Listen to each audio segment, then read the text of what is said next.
Olá, tudo bem? Sejam bem-vindos. Um rostinho diferente por aqui hoje. Queria saber como é que tá o som, se tá tudo tranquilo, se tá dando pra ouvir beleza. Se puderem me dar um feedback. Deixa eu só arrumar aqui que eu tô muito alta. Hoje o nosso tema é liberdade, livre-arbítrio. O expositor será o Marco Túlio. Não é a primeira vez, né, que ele participa aqui conosco. Vamos aguardar o pessoal entrar, as pessoas chegarem para dar início.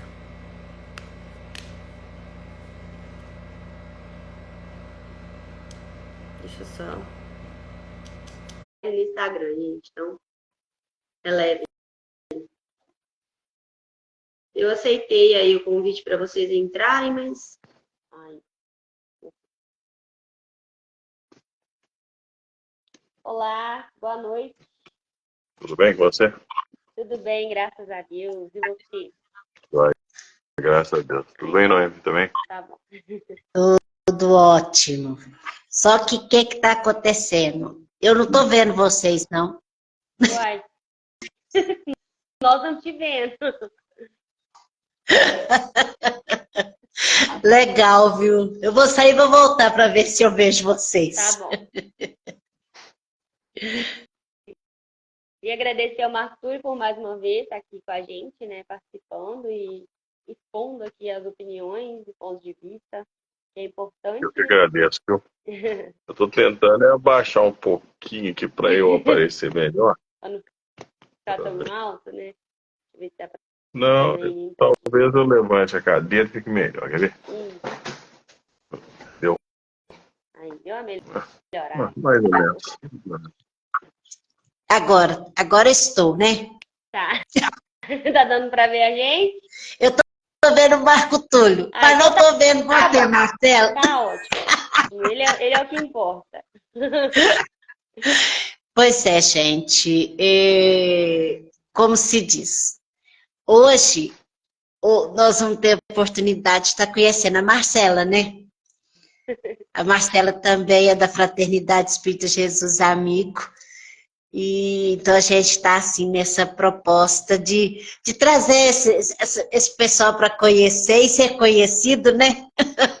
Isso mesmo. Tem que incluir o pessoal nas lives porque abrange também o conhecimento. Isso é legal. Então é como a gente faz, tem a nossa prece inicial, porque é muito importante tudo que a gente for realizar, buscar levar o nosso pensamento para que aquilo que nós formos realizar seja abençoado, né? Então é uma forma da gente pedir permissão a Deus, pedir permissão à espiritualidade e pedir que ela nos guie para aquilo que a gente for realizar seja algo proveitoso para nós e para todos, né? Então, essa questão da prece, quando a gente faz algo e quando a gente termina, é para isso, é a gente se ligar à espiritualidade, né? Então, hoje eu irei fazer a prece e no final Marco Túlio irá fazer, né, Marco Túlio? Para a gente deixar assim para o lado, não vou apertar muito para o lado dela, não.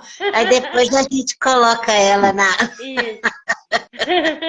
Colocar muita pressão de primeira, não. Não, primeiro não. Tá certo. Então vamos lá. Senhor Jesus, amigos espirituais, nós rogamos a proteção e o amparo. Nos auxilie, Senhor, nesta tarefa. Que nós possamos, assim, estar com a nossa mente e o nosso coração aberto para o entendimento e usufruirmos do conhecimento que nos liberta, nos ajudando a termos melhores escolhas e sermos pessoas melhores a cada dia. Abençoe o Marco Túlio para que ele possa, assim, realizar o seu trabalho e que Jesus o abençoe hoje e sempre. Então agora, Marco Túlio, é com você. Tá, joia. Então, tá dando para ouvir legal, né? Tá? Então, eu gostaria primeiro de agradecer a oportunidade de mais um dia de trabalho, né? Pedir a Deus para que ilumine esse nosso momento, que nós saiamos dele melhor do que entramos. O nosso tema hoje é lei de liberdade, aliás, liberdade e livre-arbítrio, né? Quando se fala em livre-arbítrio, nós temos que lembrar que este é um dos 15 princípios básicos da doutrina espírita. Os 15 princípios da doutrina espírita são aqueles que, sem um dos quais, ou sem dois dos quais, ou sem qualquer um deles, não se pode falar em doutrina espírita, né? Quem professa a doutrina espírita, quem se diz adepto da doutrina espírita, acredita no livre-arbítrio, ou pelo menos tenta pesquisar sobre o livre-arbítrio, que é a liberdade de fazer, né? Então a gente sempre gosta de lembrar que na primeira carta aos Coríntios, no capítulo 10, versículo 23, Paulo de Tarso disse assim, São Paulo, né? Todas as coisas me são lícitas, mas nem todas as coisas convêm. Todas as coisas me são lícitas, mas nem todas as coisas edificam. Ou seja, eu posso fazer o que eu quiser, né? Mas nem tudo dá um bom resultado, né? Nós temos que refletir sobre isso. E ele diz também, ainda na primeira carta aos Coríntios, no capítulo 6, versículo 12, ele disse assim, todas as coisas me são lícitas, mas nem todas as coisas convêm. Repetiu, né? Todas as coisas me são lícitas, mas eu não me deixarei dominar por nenhuma. Então, novamente, eu posso fazer o que eu quiser, mas eu tenho que pensar na consequência, no resultado. Então, o que seria o livre-arbítrio?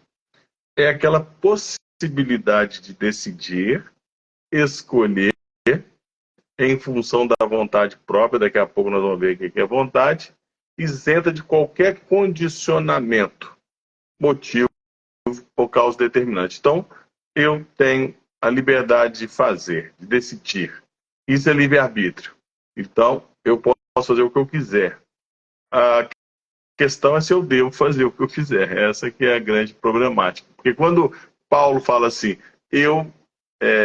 tudo me é lícito, mas nem tudo edifica, significa que eu posso fazer o que eu quiser. Agora, nem tudo presta. Nós temos que saber escolher aquilo que nos é interessante saber, né? Aí nós vamos perceber que quando ele diz isso, ele está querendo chamar a atenção para o seguinte fato.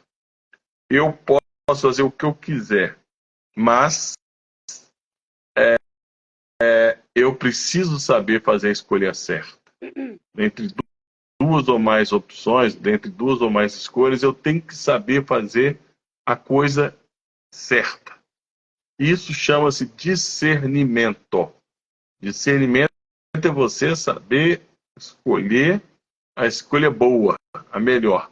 Porque escolhendo uma ou outra vai haver consequência, né? E a consequência é ser boa ou ruim, de acordo com a nossa escolha, né? Aí nós vamos lembrar um pouquinho do Livro dos Espíritos, está na Lei de Liberdade, né? A Lei de Liberdade nós vamos encontrar na terceira parte do Livro dos Espíritos, né? Porque o Livro dos Espíritos é dividido em 4 partes. A primeira parte fala da criação. Na segunda fala da nossa relação com os espíritos. E a terceira parte das leis morais divinas, né? E a quarta parte das consolações e esperanças futuros, né? Divide em 2 capítulos e ele trata das relações nossas, né? As esperanças e as consolações futuras e as esperanças e consolações terrenas. Na terceira parte, ou terceiro livro, também é assim chamado, nós vamos encontrar as leis divinas. São 12 capítulos. O primeiro chama-se Lei Natural, Lei Divina ou Natural. Aí, a partir do segundo capítulo, nós vamos encontrar as leis. Começa pela lei de adoração, passa pela lei do trabalho, e assim vai por diante. Até chegar no 12º capítulo, que é perfeição moral. Então, em meio a essas leis, nós vamos encontrar a lei de liberdade, né? Na questão 780, Kardec pergunta, 780A, Kardec pergunta como pode o progresso intelectual engendrar, ou seja, fazer surgir, ou trazer a lume o progresso moral. Como pode o progresso intelectual engendrar o progresso moral? Porque o que acontece? Os espíritos explicam da seguinte maneira: como é que eu adquiro o livre-arbítrio? Aí os espíritos falam que a gente tem que aprender intelectualmente. O que é aprender intelectualmente? Estudar, fazer um encontro como esse, fazer palestra, participar da leitura de livros, ver vídeos, é claro que tem que ser edificantes, né? Então, ao fazer isso, eu estou acumulando informações, eu estou aprendendo, eu estou concebendo coisas. Aí, a partir daí, nós vamos ter um progresso intelectivo, um progresso intelectual. Eu melhoro intelectualmente. Aí, Kardec pergunta, mas como é que pode o progresso intelectual fazer surgir ou engendrar, né, a expressão que ele usa, o progresso moral? Aí a resposta: fazendo compreensíveis o bem e o mal. Então, quando eu estudo, igual nós estamos estudando aqui hoje, eu aprendo um cadinho mais do que é o bem e o mal, né? Aí o homem, segundo os espíritos, né, desde então pode escolher. Então, quando eu sei, eu compreendo o bem e o mal, o certo ou o errado, eu passo então a ter escolhas, opções. Aí o desenvolvimento do livre-arbítrio acompanha o da inteligência e aumenta a responsabilidade dos nossos atos. Então, primeiro, eu estudo, eu conheço. Em segundo lugar, eu faço distinção entre o certo e o errado. Terceiro, eu tenho escolhas. Se eu sei o certo e o errado, eu tenho escolhas. Quarto, eu passo a ter o livre-arbítrio. A partir daí que eu tenho escolhas e sei escolher, eu tenho o livre-arbítrio. A questão é se eu vou fazer a escolha certa ou errada, né? Mas com o livre-arbítrio surge aí a responsabilidade. E o problema da responsabilidade é que a gente não quer ter responsabilidade, né? Então, o que acontece? Muita gente fala, eu não quero aprender, então. Não, se eu for aprender, eu vou passar a ter responsabilidade, eu vou ter distinção entre o certo e o errado, etc. Acontece que não é bem assim, infelizmente. Quando eu digo que eu não quero aprender, eu estou fazendo a opção pelo que é mais suave para nós. Aprender por conta própria, através de uma leitura, de um estudo, através da concepção de algum ensino. Agora, quando eu não quero aprender assim, por exemplo, tem muita gente que começa na doutrina espírita e logo sai fora, porque realmente traz lições que a gente às vezes não quer enfrentar. Só que, como nós temos que progredir, e a lei de progresso é uma das leis também, né, da doutrina espírita, de Deus, nós vamos progredir, aí nós temos que achar uma outra forma de progredir, de aprender. Aí pode ser pela dor, pode ser pelo sofrimento, pode ser pelas dificuldades. E isso é aprendizado também, né? Aí eu também aprendo a diferença entre o certo e o errado, eu tenho opções, eu tenho resultados, né? A questão toda é se eu quero aprender na boa ou se eu quero aprender, né, numa situação complicada. Mas aprender nós vamos. Então não adianta falar assim, eu vou sair fora disso, porque eu não quero ouvir essas coisas.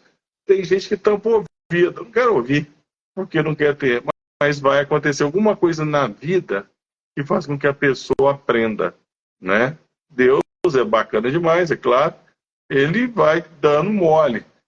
A gente pode aprender estudando, né, que essa é a melhor opção. Agora, se a gente não quiser estudar, pode ser que Deus nos ensine mostrando os outros se dando mal, tendo dificuldades, né? Então, se a gente não quiser aprender através do outro, aí vem através de nós próprios, né? Dizem que o sábio aprende às próprias custas, e os desavisados, para não dizer os tolos, aprendem, aliás, os espertos aprendem às custas dos outros. Os desavisados ou tolos aprendem às próprias custas. Então é uma coisa que a gente tem que ter em mente, que é preferível aprender do nosso próprio jeito. Agora, na questão 843, eu não vou trazer, são muitas as questões, né, acerca de livre-arbítrio, mas na questão 843, Kardec pergunta para os espíritos o seguinte: tem o homem o livre-arbítrio de seus atos? Né? E a resposta: pois que tem a liberdade de pensar, tem igualmente a de obrar. Sem o livre-arbítrio, o homem seria uma máquina. Essa pergunta é feita porque antes, Kardec pergunta o que há de mais livre no ser humano. Existe alguma coisa que o ser humano tenha que é livre de qualquer obstáculo? Aí a resposta: o pensamento. O pensamento não encontra obstáculo. Ele pode até não se fazer manifestar. Né? Eu penso em levantar e não levanto. Né? Mas não existe obstáculo para o pensamento.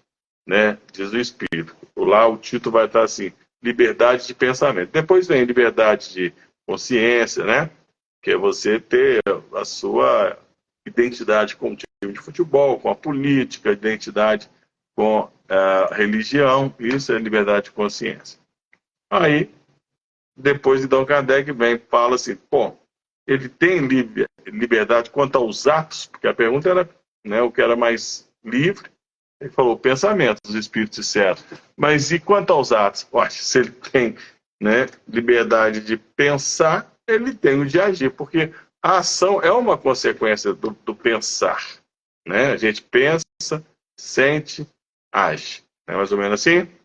Então, daí Kardec continua, ele fala assim: do livre-arbítrio goza o homem desde o seu nascimento? Então, desde que nasce, o homem goza de livre-arbítrio. A resposta dos espíritos é mais ou menos assim: ó: há liberdade de agir desde que haja vontade de fazer. Eu falei que ia voltar na questão da vontade. Daqui a pouco nós vamos explicar mais ainda o que é a vontade. Desde que haja vontade de fazer. Nas primeiras fases da vida, quase nula é a liberdade, que se desenvolve e muda de objeto com o desenvolvimento das faculdades. O que são faculdades? Faculdades são aquelas condições do ser humano que independem da sua condição moral. Então, por exemplo, a inteligência é uma faculdade. A gente usa para o bem ou para o mal. Isso é com a gente. Nós temos livre-arbítrio. A imaginação é uma faculdade. A gente usa a imaginação para o bem ou para o mal. A mediunidade, ela é uma faculdade orgânica, inclusive. Então, o que é faculdade? É toda aquela condição do ser que nós vamos adquirindo aos poucos, mas que independe da nossa condição moral. Não importa, nós vamos ter. Todo mundo tem imaginação, todo mundo tem inteligência, todo mundo tem mediunidade. Agora, se vai usar para o bem ou para o mal, aí é uma questão de livre-arbítrio. Né? Essa que é a grande questão. Então, nas primeiras fases da vida, quase nula é a liberdade, que se desenvolve e muda de objeto com o desenvolvimento das faculdades. À medida que a gente vai aperfeiçoando essas faculdades, a liberdade ela se amplia. Né? Então, estando seus pensamentos em concordância com o que a sua idade reclama, a criança aplica o seu livre-arbítrio àquilo que lhe é necessário. Né? Então, a criança já sabe engatinhar, às vezes sabe até andar, ela vai usar desses recursos para realizar alguma coisa que pensou. Ah, mas tem crianças que nascem com maiores habilidades, com maiores condições, já tocando piano, etc. Isso aí é uma outra questão, chama-se atavismo, né? Atavismo é coisas de outras encarnações que às vezes afloram na existência presente. Não é comum, mas isso acontece, né? E era para estar guardadinho lá, sabe lá Deus por que aflora. Bom, aí Kardec pergunta: querer é poder? Né? Ele vai na questão 845, ele fala assim: não constituem obstáculos ao exercício do livre-arbítrio as predisposições instintivas que o homem já traz consigo ao nascer. Então, o que ele está falando de predisposição? Ele está falando dos atavismos. Então, ele está concebendo a ideia de que nós nascemos com uma determinada bagagem, né, trazida de outras encarnações. Aí ele quer saber, essa bagagem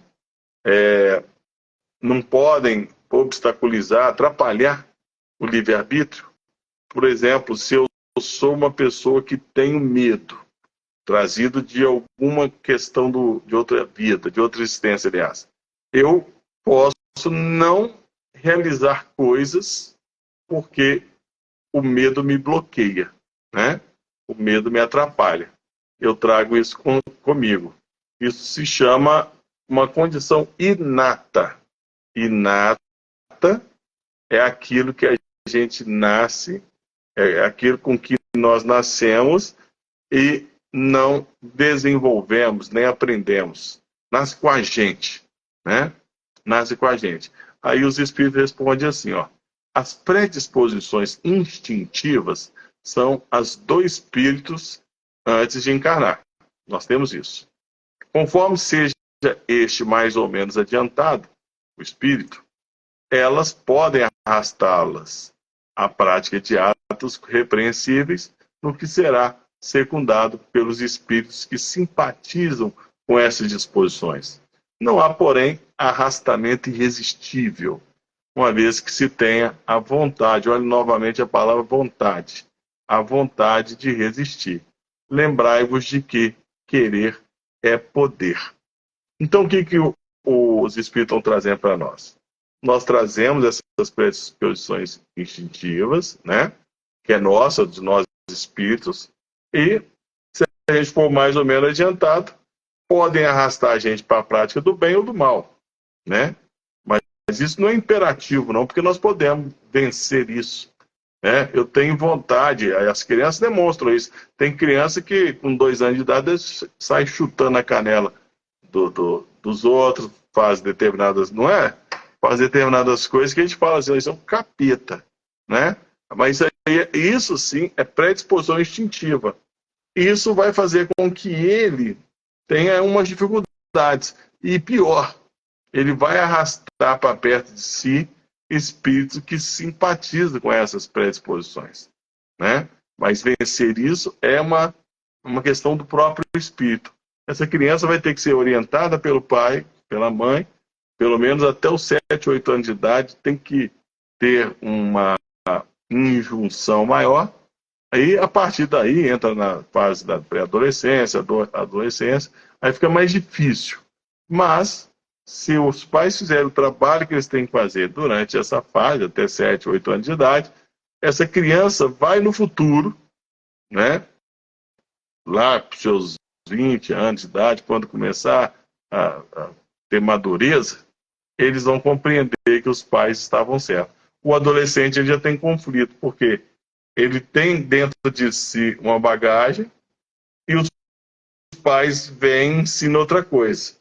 Oh, não pode fazer isso não pode passar chiclete no cabelo dos coleguinhas não. Ele vai ensinando. Aí, de repente, ele vai aprendendo. E aí, quando ele é adolescente, esse conflito existe dentro de si. É como se alguém dissesse dentro dele, você não é assim, você é malvado, você rouba borracha dos seus coleguinhas. Então ele fica naquela ânsia. E isso é a adolescência. Por isso que o adolescente sofre muito, né? Só que chega na fase adulta, nós compreendemos que quem estava certo eram os pais. Por isso que nós sempre falamos, nossa, meus pais é que estavam certo, etc. Né? A gente compreende isso, porque a gente recebe os pais de que precisa. O que não quer dizer que os pais não vão tomar bomba, né? Na escola da vida. Eles têm que ensinar, eles têm que... Tem um livro chamado Lampadario Espírita, de Joana de Ângeles, psicografia de Divaldo Pereira Franco. Tem um texto que chama assim, Perante a Prole. Prole, né? Os filhos. Então lá Joana fala sobre os deveres dos pais, né? E em havendo deveres para serem cumpridos, tem que ser cumprido direitinho, porque do contrário nós vamos ter tomado bomba. Agora, se a gente fizer tudo direitinho, pode ser que o espírito seja um espírito difícil, endurecido, mas que no futuro pode compreender tudo para que faça a coisa melhor. E tem um outro livro chamado Consolador, Consolador, Chico Xavier. Ele, a partir da questão 108, é um livro de perguntas também, só que é perguntas feitas para Emmanuel. Ele traz essas orientações sobre educação, sobre como dar-se essa transição. Né? Ele fala mais ou menos isso aqui que eu resumi. Vamos lá. Já passou meia hora já. Na questão 909, Kardec pergunta assim: poderia sempre o homem, pelos seus esforços, vencer as suas más inclinações? Eu tenho uma tendência que instintivamente é ruim. Eu tenho uma tendência ao furto, por exemplo, a roubar. Aí Kardec pergunta: tem jeito? Isso aqui vai ser, a partir da questão 906 ou 907 do Livro dos Espíritos, nós vamos encontrar sobre as paixões, né? Aí Kardec pergunta: tem como a gente vencer as más inclinações? A resposta dos Espíritos é a seguinte: sim, e frequentemente fazendo esforços muito insignificantes. Não precisa de muito esforço, não. O que lhe falta é a vontade. Novamente, é a palavra vontade. Ah, quão poucos dentre vós fazem esforços. Então, com um pouquinho de esforço, às vezes um nãozinho, né? Ou um simzinho, né? Às vezes é um sim. A gente consegue vencer essa inclinação, né? Então, quando a gente reflete sobre isso, nós vamos ver que a gente faz pouco esforço para conseguir a vontade. Aí eu tenho que falar um pouquinho sobre a vontade. Aí tem um outro livro, o livro... Não está aqui, não. O livro chama Pensamento e Vida, de Emmanuel e Chico Xavier também, né? No capítulo 2, o capítulo chama Vontade. Aí, Emmanuel explica o que seria vontade. Porque nós estamos falando vontade. Ele fala o seguinte: comparemos a mente humana, ele chamou de espelho vivo da consciência lúcida, né? A um grande escritório. A nossa consciência, a nossa mente, é um grande escritório subdividido em diversas seções de serviço. Aí possuímos o departamento do desejo. Você vê que desejo não é a mesma coisa que vontade, em que operam os propósitos e as aspirações, acalentando o estímulo ao trabalho. O departamento da inteligência, dilatando os patrimônios da evolução e da cultura. O departamento da imaginação, amealhando as riquezas do ideal e da sensibilidade. O departamento da memória, arquivando as súmulas da experiência. E outros, né? Ele fala outros, que definem os investimentos da alma. Então, nós temos departamentos na nossa mente. Na nossa mente. Acima, ele diz, acima de todos eles, porém, surge o gabinete da vontade. A vontade domina todos eles, inteligência, imaginação, memória, todos. Por quê? Por que ele domina? Porque passa pelo crivo da razão, do raciocínio, né?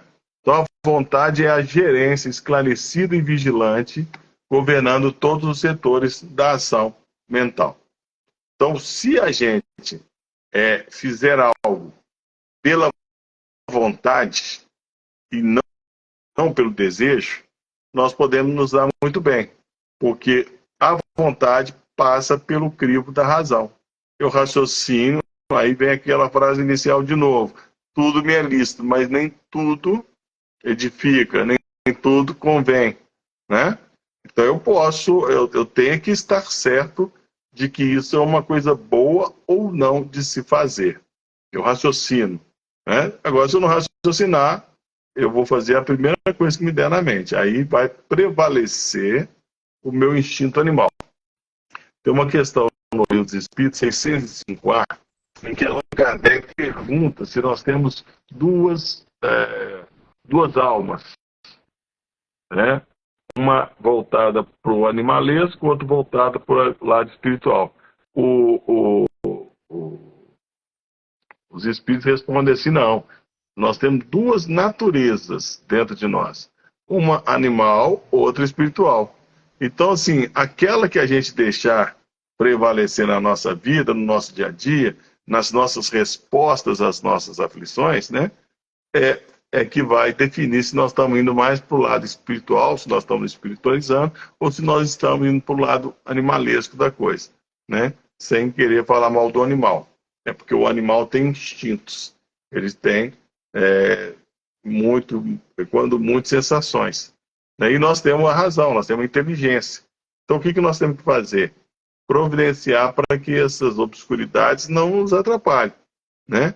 Ele fala assim também, para considerar-lhe a importância, basta lembrar que ela, a vontade, né, é o leme de todos os tipos de força incorporados ao nosso conhecimento. Então, todas as forças que nós incorporamos ao nosso conhecimento, elas vão ser dirigidas pelo leme aqui chamado de vontade. A vontade vai definir tudo. A vontade vai definir se nós vamos trabalhar, a vontade vai definir se nós vamos levantar de manhã, a vontade vai definir se a gente vai participar de uma live, a vontade vai definir se nós vamos fazer uma limpeza na casa, né? Então, tudo isso tem a ver com o crivo da razão. Do pescoço para baixo, é sentimentos, sentido, emoções, né? Agora, aqui é mente, vontade, raciocínio. Aí nós vamos analisar, né? Aí o Emmanuel fala que a eletricidade é energia dinâmica, ou seja, energia em movimento, e o magnetismo é energia parada, né? Estática. E a força e o pensamento é uma força eletromagnética, ou seja, ela se movimenta e ela também atrai, né?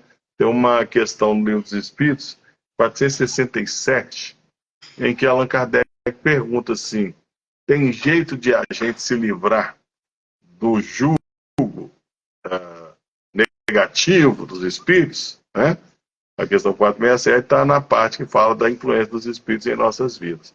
Aí os espíritos respondem sim, porque os espíritos só se ligam a nós quando a gente os chama pelos nossos sentimentos, pelos nossos desejos. E nos atraímos pelo nosso pensamento. Então, eu penso que é uma coisa do momento, eu atraio. Força eletromagnética. Eletroímã, o ímã atrai. Agora, se eu tenho um jeito de ser, isso também chama os espíritos. A partir dali, aí é sintonia, né? Eu tenho um jeito de ser que agrada a determinados espíritos e eles vão olhar para mim e falar assim, ó, esse ali é dos meus. E eles vão colar em mim. Agora, quando eu penso, é uma coisa do momento, é como se eu estivesse ligando um rádio e sintonizando, né? Não é afinidade, mas é uma sintonia. Eu não estou ligado 24 horas por dia. Então, ideias, pensamentos, né? Essas coisas todas que são instantâneas, isso atrai os espíritos. Então eu penso assim, vou jogar uma pedra naquela janela. No que eu penso isso, vem um monte de espírito para me dar boas ideias para como quebrar aquela janela da melhor forma possível. Eu atraí, né? Agora, se eu tenho já arraigado em mim, que eu sou quebrador de vidro, né? Eu gosto de quebrar vidro, aí a coisa fica um pouquinho pior, porque eu vou estar pronto toda hora para isso. Toda hora eu estou pronto para isso. Eu não preciso nem pensar. Os espíritos vêm e já querem me ajudar a fazer essas coisas. Então, Emmanuel fala assim, pensamento, no pensamento e vida ainda, né? Pensamento, eletricidade e magnetismo conjugam-se em todas as manifestações da vida universal, criando gravitação e afinidade, é o que eu acabei de dizer. assimilação e desassimilação, nos campos múltiplos da forma que servem à romagem do espírito para as metas supremas traçadas pelo plano divino, né? Então a vontade, contudo, é o impacto determinante. Aí ele diz que nela dispomos do botão poderoso, olha só, da vontade. Da vontade nós dispomos do botão poderoso que decide o movimento ou a inércia da máquina. Sem a vontade, nós seríamos uma máquina, né? Então, tendo vontade que nós temos, nós vamos definir o nosso movimento, o que nós vamos fazer. Isso em todas as questões da nossa vida, né? Então, o cérebro é um dínamo que produz energia mental e essa capacidade de reflexão lhe é própria, né? No entanto, na vontade temos o controle que a dirige nesse ou naquele rumo, estabelecendo causas que comandam os problemas do destino. Então, nós temos aí o cérebro, mas a vontade que determina para que direção nós vamos seguir, né? Agora, quando se dá passe, quem é passista e sabe, né? Nós temos alguns movimentos, que não é a importância agora da questão, mas nós temos que entender que quando uma pessoa dá passe, ela está pensando coisa boa para aquela pessoa. Tem que estar, né? Senão não é passe. Aí é outra coisa, né? Aí está pensando coisa boa. Mas o que transporta esse pensamento é a vontade. Então, estou dando passe pensando coisa boa para aquela pessoa. E o que transporta é um caminhão. É a vontade de ajudar. Então, tem que ter dois elementos. Por isso que quando a gente dá curso de passe, a gente sempre trata da questão do pensamento e da vontade. Sem isso, não há o passe. Você pode até ficar parado e ter um pensamento legal e a vontade de ajudar. Pode. Não precisa do movimento, às vezes. Mas nós temos que entender que tem que ter esses dois elementos, o pensamento e a vontade. Então, sem a vontade, o desejo pode comprar ao engano aflitivos séculos de reparação e sofrimento. Se eu deixar que o desejo domine, se eu não puser peia, né, se eu não me valer da vontade para dominar o desejo, eu posso estar encrencando-me aflitivos séculos de reparação e sofrimento, né? E haja a reencarnação para a gente consertar isso, né? Então, a inteligência pode aprisionar-se na enxovia da criminalidade, porque tem gente que é inteligente pra caramba e, de tão inteligente que é extremamente criminoso, bandido, ladrão. Não é prerrogativa de gente boa ser inteligente, né? Não é prerrogativa. A imaginação pode gerar perigosos monstros na sombra, a gente pode imaginar coisas deletérias, né? E a memória, não obstante fiel à sua função de registradora, conforme a destinação que a natureza lhe assinala, pode cair em deplorável relaxamento. Então nós temos que fazer com que a vontade, que é o crivo da razão, é o raciocínio em torno desses fatores, só ela é suficientemente forte para sustentar a harmonia do espírito, a vontade. Agora, se a gente quiser usar no dia a dia vontade como sinônimo de desejo, tudo bem, desde que nós entendamos na hora certa que é vontade. Eu posso não estar com vontade de tomar uma água. Isso é desejo. Porque quem está pedindo não é o espírito, não é o raciocínio. O que está pedindo é o orgânico. Aí eu vou e realizo o meu desejo, né? Eu posso chamar de vontade, não tem problema não, desde que eu saiba. Então, a vontade não consegue impedir a reflexão mental quando se trata de conexão entre os semelhantes, porque a sintonia constitui lei inderrogável. Olha o que você está falando aqui. Ela não consegue impedir a reflexão mental. O que é reflexão? Reflexo. quando se trata de conexão entre os semelhantes. Os semelhantes se atraem, porque a sintonia constitui lei inderrogável. Sintonia que eu falei agora, eu tenho um jeito de ser, o Espírito vai me ver e falar assim, esse é dos meus. Isso é sintonia. Não é afinidade. Afinidade, né? Aliás, isso é afinidade e não sintonia. Então, se eu tenho sintonia, eu vou atrair. Mas pode impor o jugo da disciplina sobre os elementos que administra, diz Emmanuel, né? De modo a mantê-los coesos na corrente do bem. Então, a notícia boa é essa. Eu também posso me valer da vontade para ter disciplina e fazer as coisas da maneira correta, né? Aí, para a gente... Aí já falta 20 minutos só. Até 20, 50, né? Jesus deu a seguinte orientação para nós.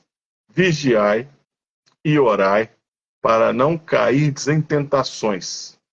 Pois de um lado o espírito está pronto, mas por outro lado a carne é fraca. Olha que bacana. Vigiai e orai. A gente fala muito orar e vigiar. Não, Jesus falou vigiai primeiro, né? Tem que fazer as duas coisas, vigiar e orar. Mas a gente tem que pensar na vigilância.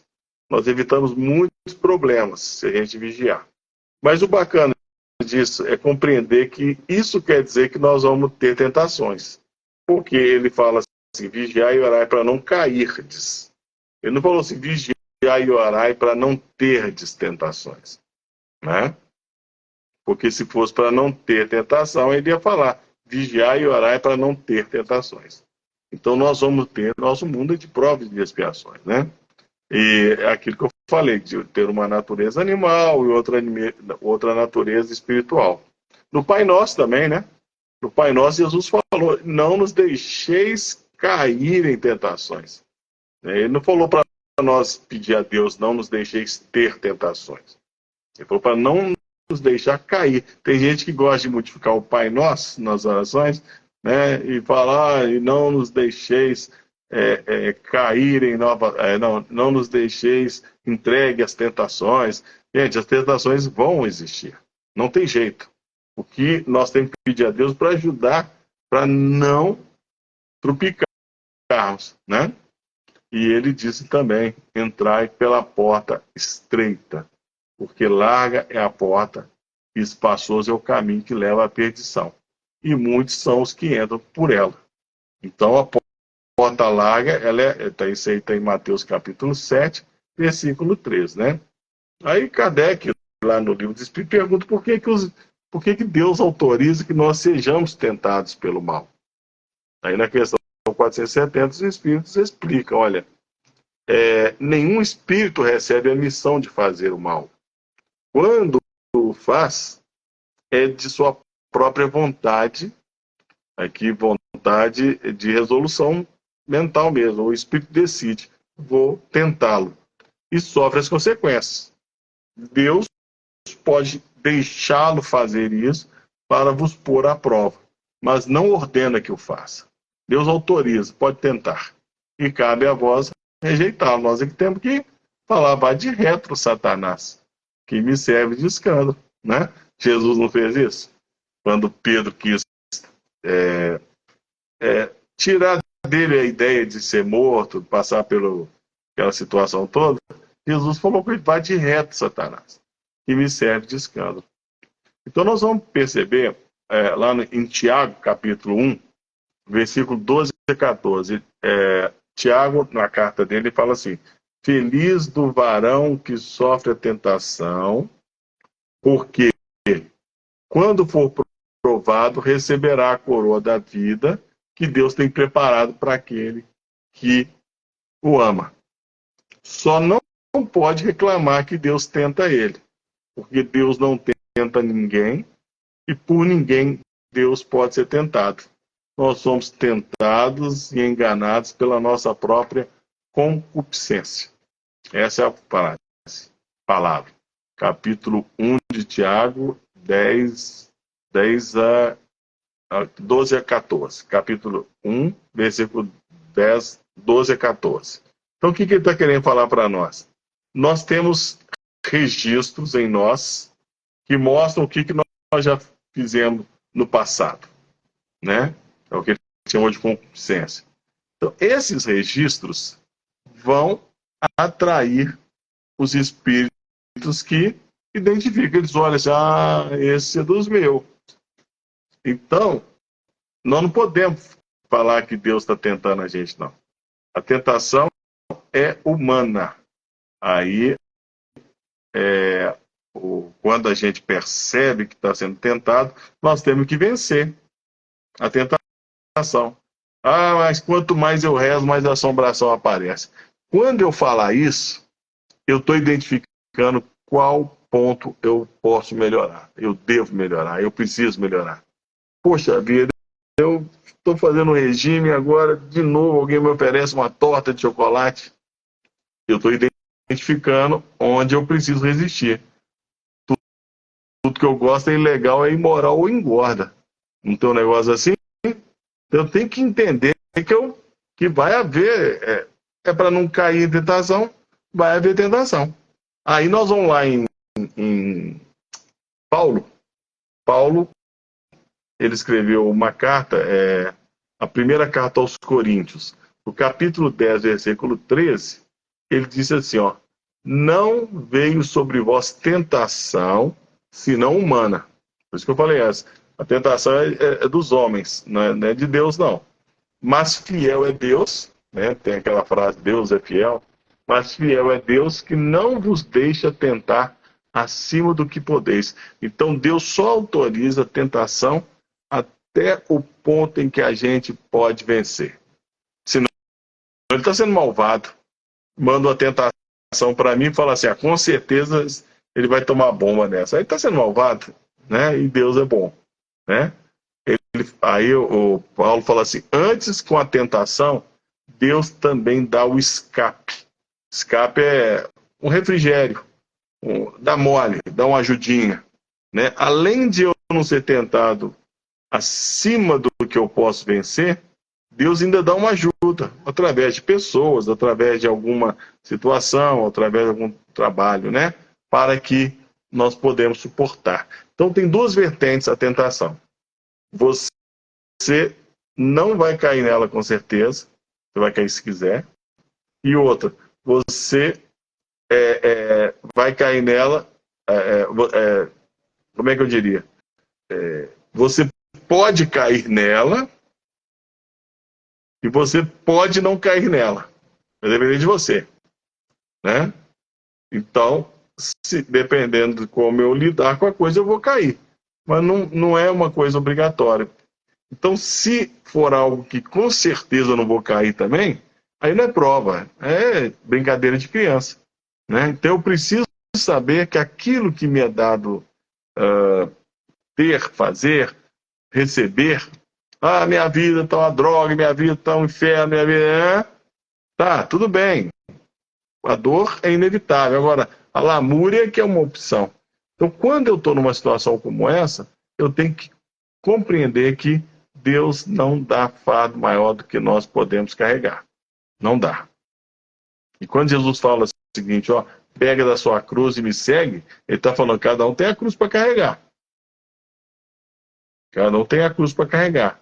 E isso nós vamos compreender, né, na doutrina espírita, que alguma coisa no passado a gente fez. Eu tenho mais 2 minutos ainda, não é isso? Pode seguir. A pergunta que eu faria é o seguinte, os escândalos são necessários? Jesus falou isso, né? Os escândalos, ele fala em Mateus capítulo 18, versículo 7. Ai do mundo por causa dos escândalos, porque é mistério que vem um escândalo, mas ai daquele homem por quem o escândalo vem, né? O que é escândalo? Se a gente olhar no dicionário, não é livro espírita, não precisa olhar no livro espírita, vai no dicionário, escandalon está traduzido como S-K-A-L, S-K-A-N-D-A-L-O-N, alguma coisa assim, escandalon, S-K-A-N-D-A-L-O-N. Aí, uma dos significados de escândalo é pedra de tropeço. Pedra de tropeço, né? Ou armadilha que faz cair. Então, de acordo com essa concupiscência que o Tiago falou lá, eu vou receber pedras de tropeço, armadilha para fazer cair, né? Para eu ser testado naquilo que eu posso vencer. Tem coisas que nós ainda não recebemos de tentação, porque nós vamos tomar bomba. Deus não deixa, não, isso aí, tem gente que nasce com alguma deficiência física, tem gente que lá no plano espiritual quer, não, eu preciso nascer sem braço, sem orelha, sem não sei o que lá, né? Sem cabeça, tá, sem cabeça tem jeito, né? Aí os espíritos falam que menos, o máximo que você pode ter é uma unha encravada. Porque se você tiver mais do que uma unha encravada, você vai rogar praga para Deus, vai xingar. Então, a gente às vezes está com um problema e ainda temos que aprender para encarar o verdadeiro problema. E isso é um ensaio, nós estamos aqui para isso. Então, nós temos que tomar cuidado, porque escândalo é isso. Então, quando surge para nós uma tentação, nós temos que fazer igual Jesus lá em Mateus, capítulo 16, versículo 21 e 23, que ele falou para Pedro: vá de retro, Satanás, que me serve de escândalo. Ou seja, você está querendo me derrubar, né, Pedro? Eu tenho uma missão a cumprir, que é do meu pai, porque ele fala assim, você não entende nada das coisas do meu pai. Porque Pedro fica assim, não, nós não vamos deixar de jeito nenhum, né? Aí ele falou, vá de reto, Satanás, que me serve de escândalo. E nós temos que aprender a fazer isso. Quando a tentação vem a nós, é porque nós podemos vencer a tentação. Mas nós podemos cair também. Vai depender de nós. Não existe essa de com certeza eu vou cair, que aí é maldade de Deus. E não existe essa de com certeza eu não vou cair, que aí não é prova, né? Então, a gente tem que pensar nisso. Então, lá a partir da questão 907 do Livro dos Espíritos, nós vamos ter questões sobre as paixões, né? E só por último agora, na questão 911, Kardec pergunta assim, mas não existem paixões tão vivas e irresistíveis que a vontade, aí ele usou a palavra vontade nesse sentido da mente, que a vontade não tem o poder de superá-las? Aí a resposta, há muitas pessoas que dizem, eu quero, mas a vontade está apenas nos lábios. Querem, mas estão bem satisfeitas que assim não seja.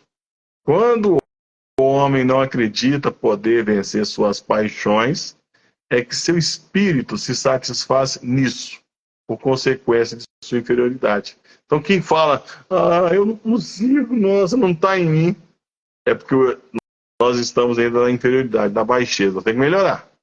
Aquele que procura reprimir essas tendências, né, compreende sua natureza espiritual. Vencê-las é para ele uma vitória do espírito sobre a matéria, né? Então, o que nós temos que refletir? Em resumo, o que significa todas as coisas que são lícitas? Ou seja, eu posso fazer o que eu quiser. Outro dia eu fui falar isso, a pessoa questionou, não, eu não posso fazer o que quiser, não, porque é só arcar com as consequências. Pode sim, né? Como fazer a escolha certa? Esse que é o problema, né? É o discernimento que eu falei. Então eu posso fazer o que eu quiser, agora eu tenho que ter discernimento para fazer a escolha certa, né? Que é a capacidade de avaliar as coisas com bom senso, com clareza, com juízo contínuo. Edifica? Convém? Não. Então estou fora. Agora, a coisa mais fácil do mundo para a gente resolver decidir, sabe qual é? Perguntando como Jesus faria, né? Como Jesus faria? Ter discernimento é isso. Só temos discernimento com Jesus. Aí a gente pergunta na hora, peraí. Jesus faria isso? Pode ver que a resposta vem na hora. A gente diria sim ou não. Não é brinquedo, não.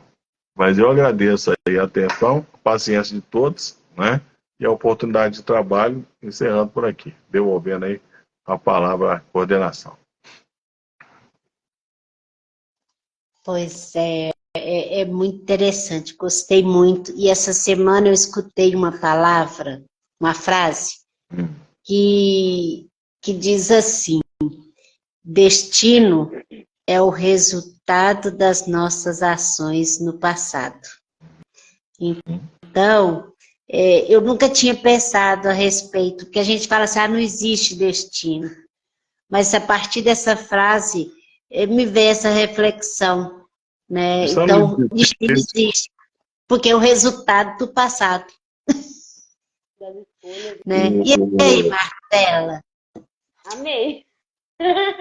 Gostei muito. É muito diferente a gente estar aqui dentro ou só assistindo, né? Muito diferente. Acredito que me fez focar mais no assunto. Gostei bastante.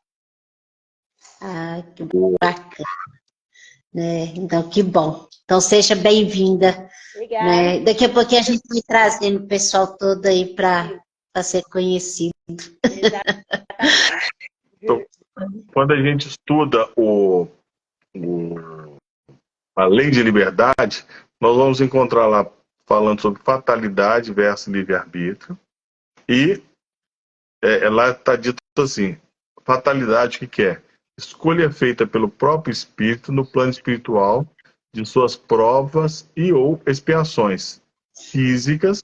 As provas e expiações são sempre físicas, que deverá enfrentar enquanto encarnado. E dessa forma, ele traça uma espécie de destino, que é o resultado das nossas boas ou más ações do passado. Tá? Fica diferente, não fica? Dá uma responsabilidade, porque quando a gente fala de destino e liberdade de escolha, fica parecendo que não foi a gente que escolheu. Não, a gente é que definiu, né? A gente Não, mas não parece, definiu. é meu destino, é como se fosse algo assim imposto. E a Mas é gente está porque vendo. é mais fácil resignar, no sentido, é esse mesmo, eu não resisto. Tá? Ó, isso aí você vai encontrar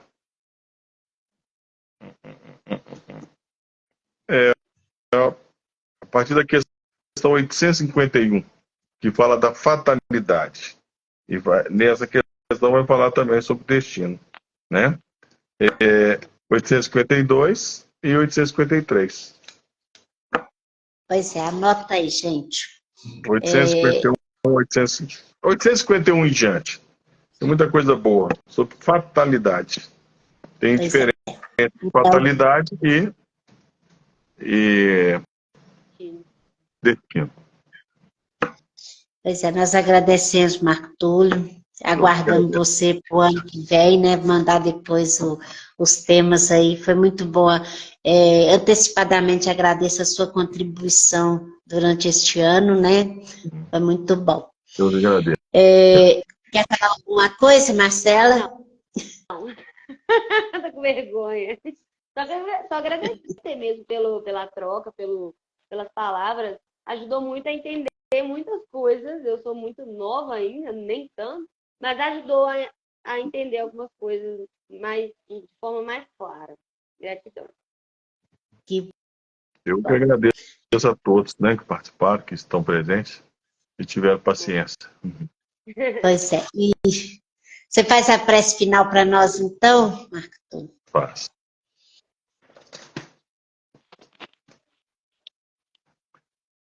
Pai nosso que estais no céu, santificado seja o vosso nome. Venha a nós o vosso reino. Seja feita a vossa vontade, assim na terra como nos céus. O pão nosso de cada dia dai-nos hoje. Perdoai as nossas ofensas, assim como nós perdoamos a quem nos tem ofendido. Não nos deixeis cair em tentação, e livrai-nos do mal, porque vosso é o reino, o poder e a glória para sempre. Nas vibrações dessa prece, agradecemos ao Senhor a oportunidade de estarmos aqui em seu nome reunidos, pedindo por aquelas pessoas que não puderam comparecer hoje, mas pedindo também pelos nossos familiares, nossos parentes, que recebam as suas bênçãos, seus eflúvios, para que continuem na sua trajetória, continuem na luta diária pelo crescimento espiritual. Pedimos pelas pessoas que estão em dificuldades maiores que as nossas, aquelas que estão passando fome, aquelas que estão passando sede, aquelas que estão com frio em algum lugar, aquelas que estão presas, aquelas que estão em hospitais, aquelas que estão em condições muito degradantes. Senhor, que nós sejamos instrumentos de vossa paz e possamos ajudar essas pessoas. Nós vamos nos sentir melhor. Que assim seja. Tchau, gente, e até semana que vem, se assim Deus nos permitir. Amém. Grande abraço.